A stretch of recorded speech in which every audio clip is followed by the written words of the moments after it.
Alhamdulillahirabbil alamin wassalatu wassalamu ala sayyidil mursalin wa ala alihi wa sahbihi ajmain. Saudara-saudariku yang kumuliakan, tanda daripada orang munafik itu tiga. Jadi kita bicara masalah orang-orang yang munafik. Orang-orang yang pendusta itu salah satu daripada ciri orang-orang yang munafik. Orang munafik itu punya tiga ciri. Idza hadatsa kadzaba, itu jika ia berbicara dia dusta. Idza wa'ada khalafa, kalau janji dia ingkar. Idza tumina khana, jika dipercaya khianat. Tiga sifat ini jika bersatu pada seseorang cukup untuk terkelompokkan ia ke dalam kelompok orang yang munafik. Namun para muhadditsin mengatakan belum tentu ia menjadi kelompok munafik yang di masa Nabi Muhammad SAW. Beda, derajatnya beda. Kasarnya kalau yang itu, yang di masa Nabi itu Dewan Jenderal itu, maksudnya bintang ke atas itu. Kenapa? Karena bertemu langsung dengan Rasul sallallahu alaihi wasallam, masih munafik juga. Kalau sekarang kan enggak.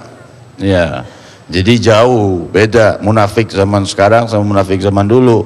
Zaman sekarang agak ringanan dikit. Ya. Nah, tapi tetap saja jika ia berjanji ia ingkar.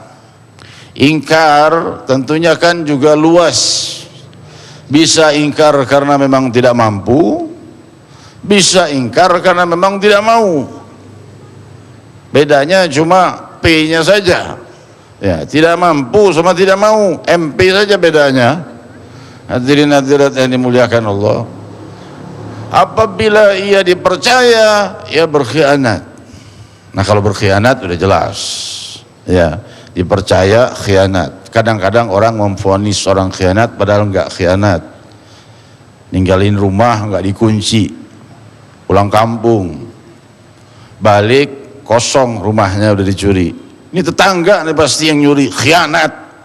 Rumah sendiri ngomong enggak sama tetangga mau pulang, kan kira-kira begitu.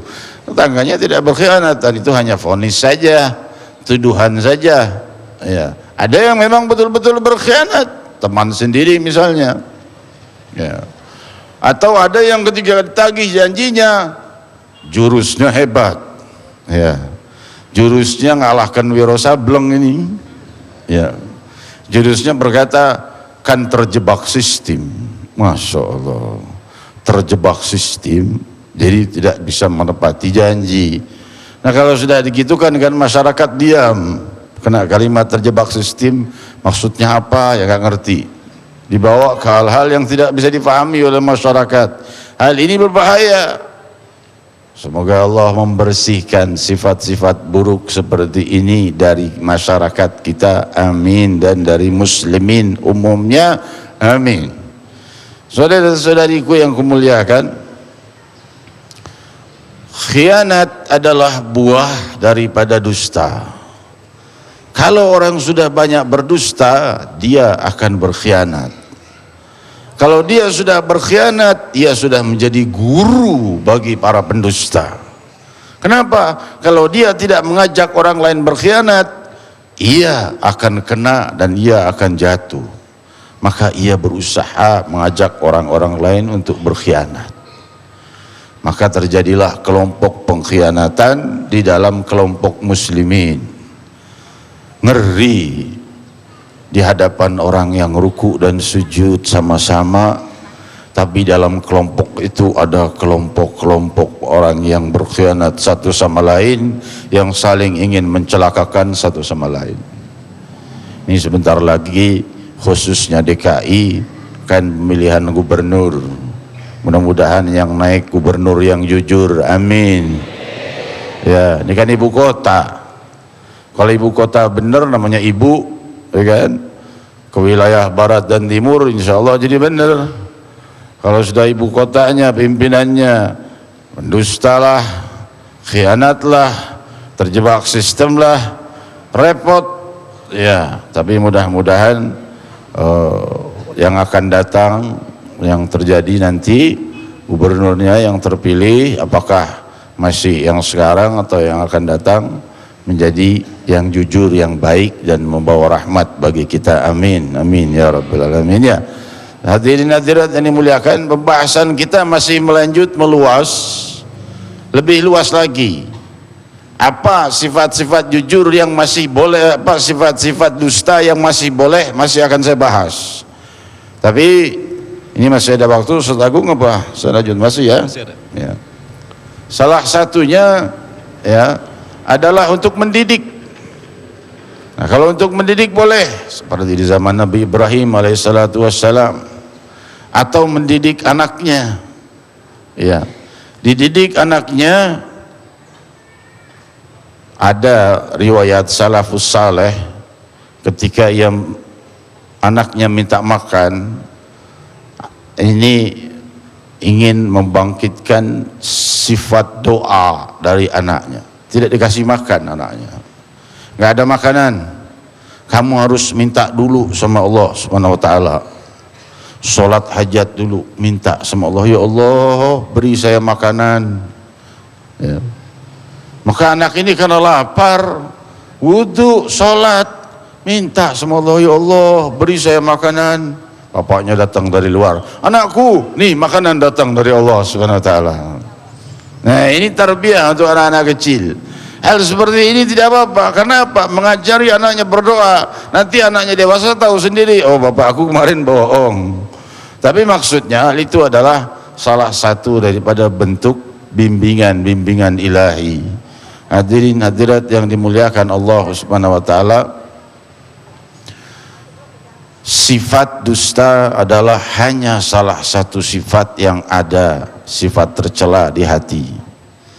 Sifat-sifat lain terikat bagaikan rantai di dalam hati. Dusta akan terikat dengan sifat menggunjing. Supaya dustanya dipercaya, ia akan menggunjing orang lain. Supaya ia bersih, ia harus menggunjing dan menjatuhkan orang lain. Dan ia terikat pula dengan sifat khianat, seperti saya katakan tadi. Ia terikat pula dengan sifat sombong.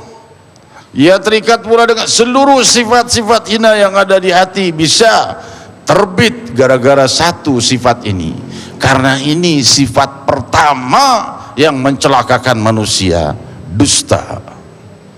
Yaitu tipuan yang membuat tertipunya Nabi Allah Adam alaihi salatu wassalam, sehingga dari sorga yang begitu indah, dari tempat yang tidak pernah ada kesusahan, harus hidup bersama hewan dan tumbuhan di bumi hanya karena sebab perbuatan semakhluk pendusta, yaitu iblis.